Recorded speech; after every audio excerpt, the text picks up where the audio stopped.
નારાજ હોવાની વાતને લઈને પણ સમાચાર મળી રહ્યા છે। આપણે જણાવી દઈએ કે તુષાર ચૌધરીનું નામ જાહેર કરવામાં આવ્યું છે, ત્યારે આ વાતનો આનંદ ચૌધરીએ ફગાવી દીધો છે। તેમણે કહ્યું છે કે આનંદ ચૌધરીએ કે માંડવી કોંગ્રેસના ધારાસભ્ય આનંદ ચૌધરીનું સ્પષ્ટ માનવું છે કે પ્રત્યક્ષ કે પક્ષ કોઈ પણ નારાજગી નથી દેખાડતું। હું કોંગ્રેસનો વફાદાર છું અને વફાદાર રહીશ। બારડોલી બેઠકથી તુષાર ચૌધરીના નામની ચર્ચા બાદ નારાજ હોવાની વાતને આનંદ ચૌધરીએ ફગાવી દીધા છે।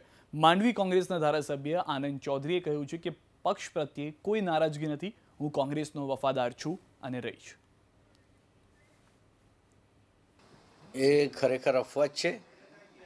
પાર્ટીએ ડિક્લેર હજુ કોઈ ઉમેદવાર જાહેર નથી કર્યો, એટલે નારાજ થવાનો પ્રશ્ન નથી। અને અમારી લડાઈ ભાજપ સામે છે, અમારી આંતરિક કોઈ લડાઈ નથી, એટલે આ ખોટી અફવાઓ છે। કોઈ પણ પાર્ટીનો ઉમેદવાર હોય, અમારા પંજાના નિશાન પર કોઈ પણ ઉમેદવાર આવશે એને અમે અહીંથી જીતાડીશું બીજેપી સામે।